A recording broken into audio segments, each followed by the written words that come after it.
Hey everybody, welcome to episode number 8 of the Masked Maniac Chronicles.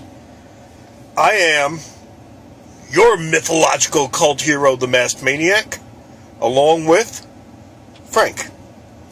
Now, today's rant, and I'm sorry, it is going to be a rant, is very similar to what we discussed in episode 7.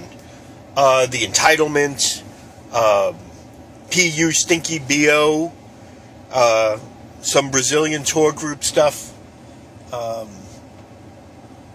people act at Disney World. Here's a perfect example. Years ago, when I was wrestling full-time, I'd wrestle, not very good, but I'd wrestle, and I'll give you a perfect example. Probably about 12, 13 years ago, I'm wrestling my buddy, Boogie Nights Mike Tobin. And we have our wrestling match all set. And there was going to be this part where I'm standing outside the ring, and I'm holding a steel chair, and Mike's going to run real fast in the ring, and I'm outside the ring, and he's going to slide under the bottom rope, and he's going to hit the chair, and the chair's going to hit me in the face. Well, considering I'm such a great professional wrestler, I didn't block the chair good enough, and the chair cracked me in the head, knocked me out, and I am sprawled out on the floor. I'm unconscious. Mike jumps on top, starts punching me in the head, not knowing I'm unconscious. And somehow, I guess I get in the ring, we finish the match, I don't remember it, they carry me to the back, take my mask off, and because at the time I'm wearing a pullover mask, I have this grapefruit-sized, big swollen grapefruit-sized extension of my head coming off my eye. It was huge. I mean, it was bad. And we needed a place to unwind, and we go to Disney World. And we walk around the parks, and of course I look like some kind of weird freak from the movie It's Alive, this old monster movie with these little monsters, baby monsters with big swollen heads. So we go, and we walk around the parks, and I'm all screwed up looking, but it was relaxing. I didn't even have a fear of someone bumping into me. We went to eat at the Play and Dine when they just changed it over, and it was really good. And everybody was nice, and everybody was friendly, and there was just nothing bad about it. I mean, I couldn't even see. I was all concussioned up, and I was just a mess. But it was just, what a better place to unwind. Through all the years of wrestling, when the stress was just too much, before we lived here, when we lived in New York, we'd hop in the car. I remember one month we drove 6 times, as stupid as that sounds, from New York to Disney World. When you're stressed out, we would just walk around. The parks were amazing.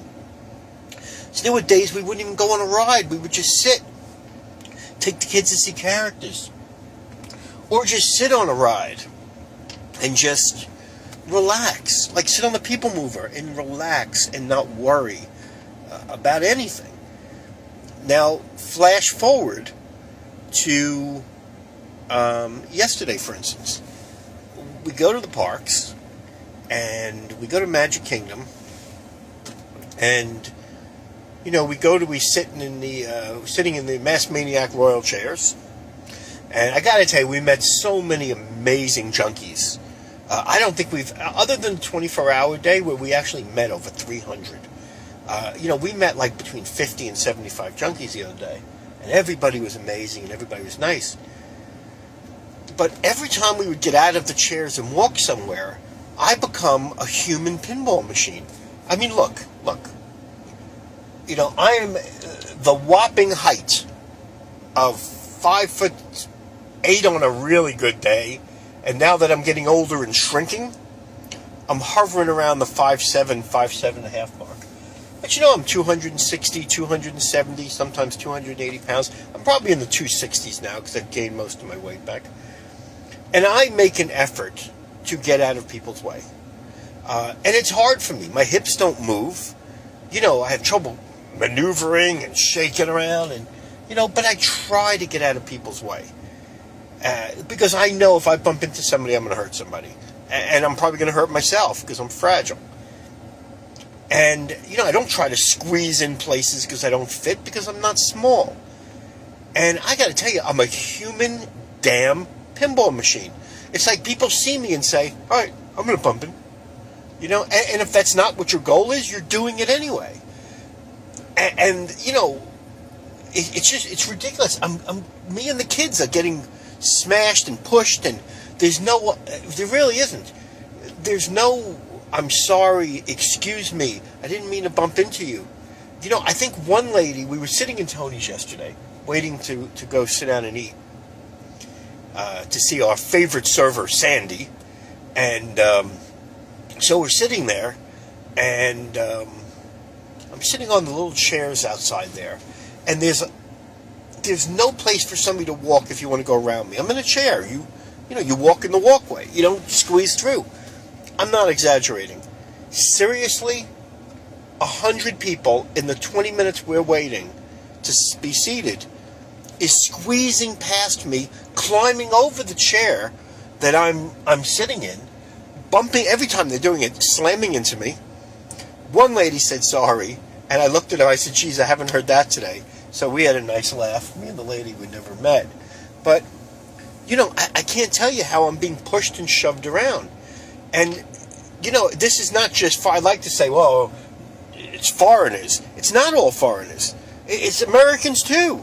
It's like, there's no more nice. Oh, I'm entitled to step over that chair even though someone's sitting in it, because I have to get somewhere. And what are you, an idiot? And the worst part is, if you're my size of 260, 270, 280, or bigger, we, not just you, we all have no right to squeeze in places we don't fit, because we don't fit. It drives me nuts. And I'll give you another one. I used to be one of those that went on these crazy tangents and temper tantrums about people in electric wheelchairs. People in electric wheelchairs have to watch themselves. Blah, blah, blah, blah. And then as I started meeting more junkies, I started saying to myself, you know what? First off, who am I to say anything about somebody in an electric wheelchair? You want to ride an electric wheelchair? Do it. It's your life. You deserve to be happy. If that's what you want, do it.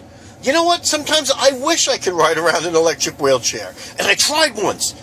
And I'm sitting in it, and I pressed the thing, and I'm going backwards, and then I had to stop it, and I didn't know there was a stop button, and I'm putting my feet on the floor, thinking that's going to stop it. So it wasn't made for me, but I'd like to do it. But here's the thing. I'm watching people in electric wheelchairs intentionally trying to hit people. And I'm saying to myself, hold on here. Now, you just heard what I said, where I think if you want to ride an electric wheelchair, it's your right. Have fun. I wish I could do it. Okay?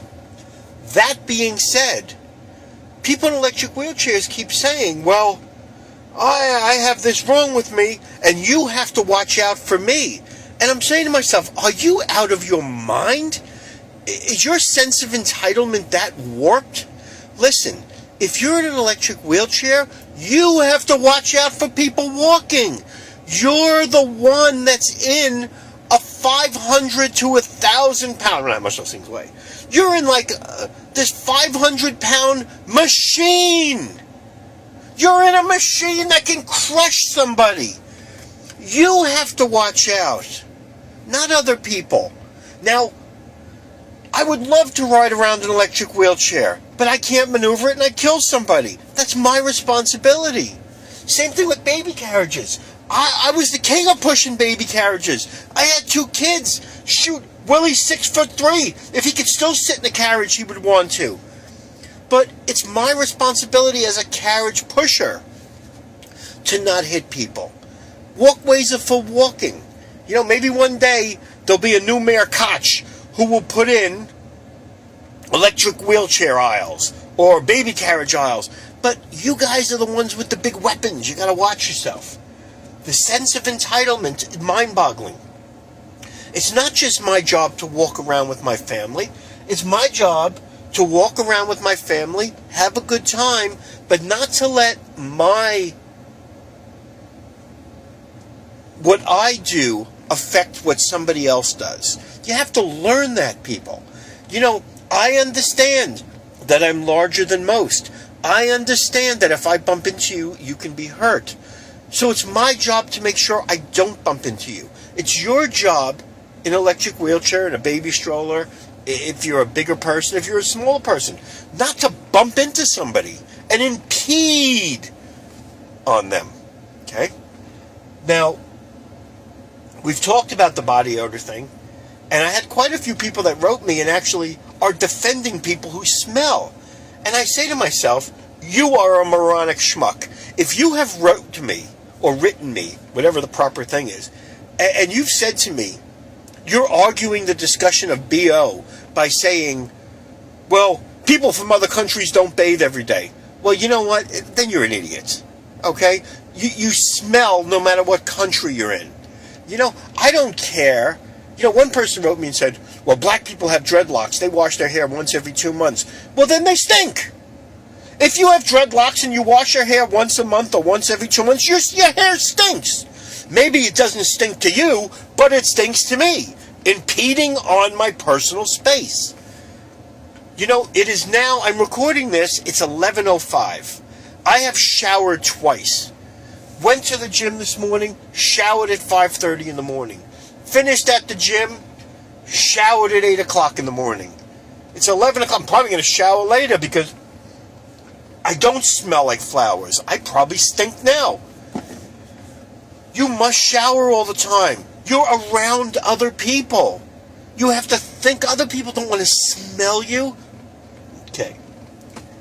Let's see how much time we did. 12 minutes. All right. I don't know if I'm going to have a lot of time for Brazilian tour groups, so I'll do it real quick. I have seen some really badly behaved Brazilian tour groups on this last time. For those of you who don't know, they're actually here for 30 days at a time. You get 9-year-olds, 10-year-olds, 11-year-olds, 12-year-olds, 13, 14, 15. Parents send them here. They're here for 30 days with no parents. Now, I love to bash these people because they deserve bashing because of how bad they are. That being said, they are riled up by the chaperones. It's the chaperones that are stirring this up and allowing them and to do these things. Allowing them. The other night we saw thousands of them sitting there waiting for the parade. Not one was misbehaving. Not one. Then we walk into where Talking Mickey is. Incorrect. It was where Maria is. Marie, the cat. The Brazilian tour groups, the kids, took all the little round Mickey stickers and kept sticking them on Marie, ruining the costumes. And the chaperones are standing there laughing. I'll keep it brief. That'll be it with the Brazilian thing. I'm going to do a whole episode on Brazilian tour groups. I had to rant today. I did. It was the entitlement thing drives me out of my mind. It makes me completely bonkers. And there's so much I want to talk about, but I have such little time. So, Brazilian tour groups will be the next subject. We'll talk about the good, because some are nice kids. We'll talk about the bad, the urinating in public, the sex in the pools, the sex in the parks, the stealing.